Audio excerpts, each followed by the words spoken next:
Mr. Brian Walshe, this complaint 230136 out of Cohasset, you're charged with intimidation of a witness on the 8th of January 2023, and not guilty plea will be entered. Do you understand that charge, Mr. Walsh? Yes. I'll hear from the Commonwealth. Yes, good morning, Your Honor. Lynn Beeland for the Commonwealth. Your Honor, the charge before the court right now, the defendant is charged under the intimidation, that being misleading the police in the course of an investigation.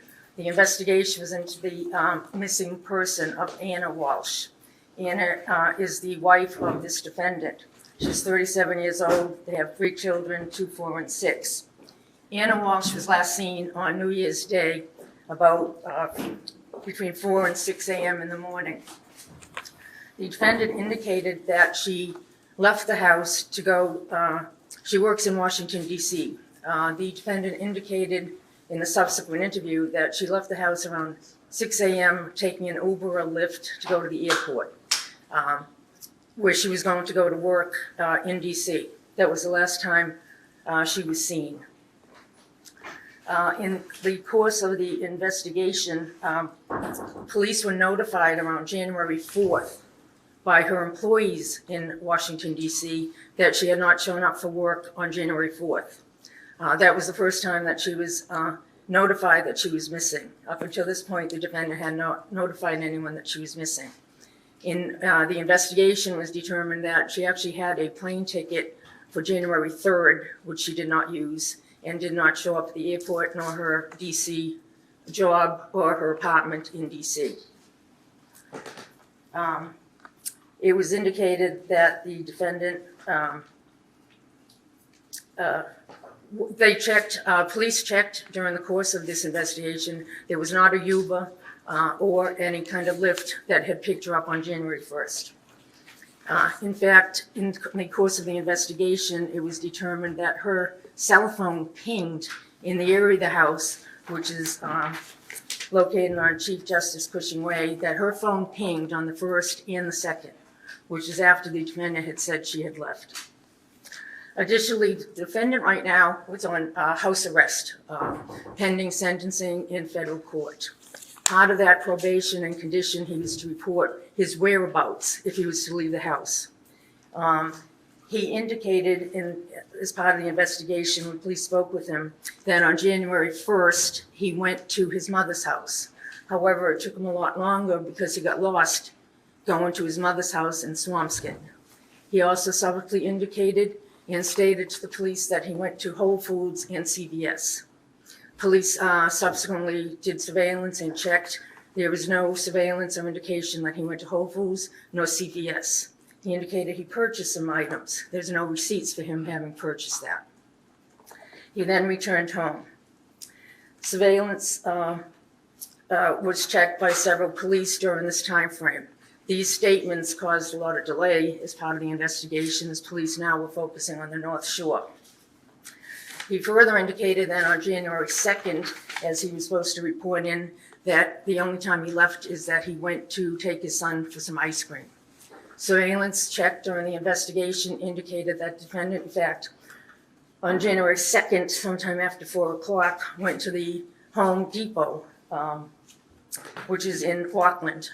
He's on surveillance at that time, purchasing about $450 worth of cleaning supplies. That would include mops, bucket, tops, T-Vex, drop cloths, as well as various kinds of tape. He's on surveillance at that time on January 2nd, even though he said he never left the house. Police obtained a search warrant and actually searched the house with crime scene services. During that time, they found blood in the basement. Blood was found in the basement area, as well as a knife, which also contained some blood. Could you repeat that last time I missed it? Yes, in the basement, crime scene services recovered and found blood in the basement area, in a section of the basement. There was also a knife that was found. On the knife, there was also blood, and part of the knife was damaged. Your Honor, these various statements caused a delay in the investigation. to the point that during the time frame when he didn't report his wife and gave various statements, that allowed him time to either clean up evidence, dispose of evidence, in causing a delay.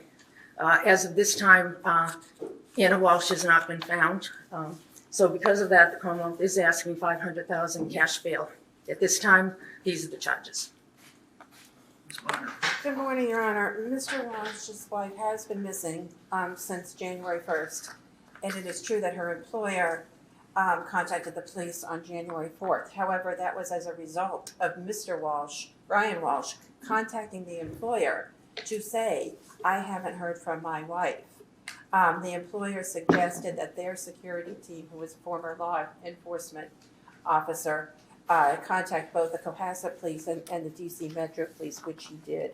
Mr. Walshe has given several interviews.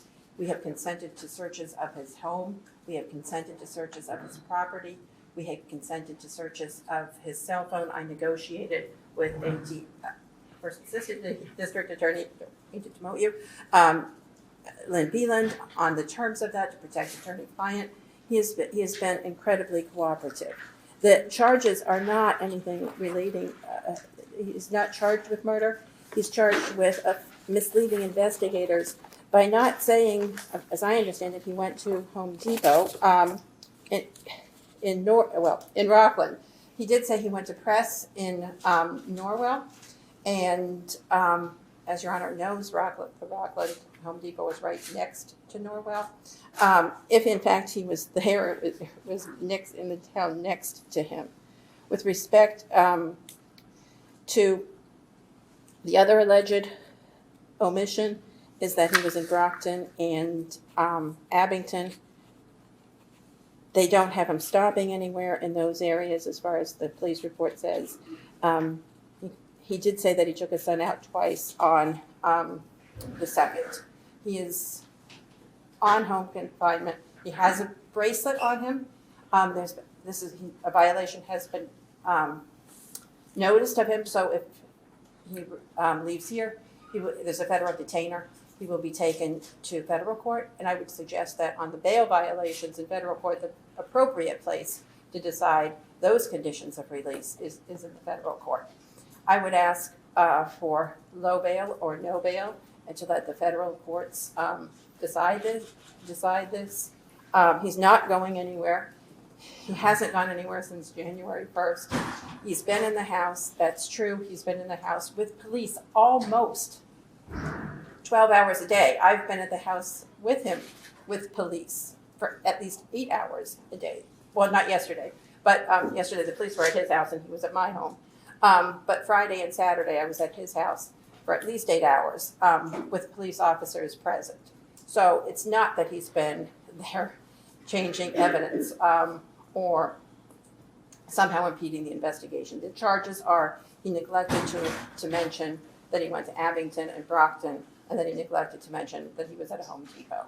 I suggest on those charges, for a regular person, as everybody has to be treated, that would be a no bail situation. With respect to violation of conditions of his federal bail, that is most appropriately dealt with in the federal court. Thank you very much, Your Honor. Bail is set at $500,000 cash, $5 million surety. Can we get a 30-day date, Ms. Minor, please? What date would you like? You tell me any date. He would be, we would do this by teleconference from the House of Correction.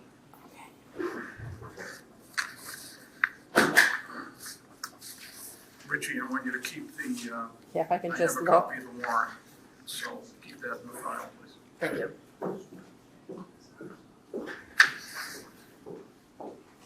The bail is set at $500,000 cash. You have a right to appeal that bail to Superior Court. If you make this bail and get arrested or charged with any more offense while this case is pending, you could be held up to 90 days without bail. We're going to pick a conference date within 30 days. It'll be, yeah, Is Thursday, February 9th available? Thursday, February 9th is perfect. Thank you. February 9th. Video minute, please. Thank you. Okay. Thank you.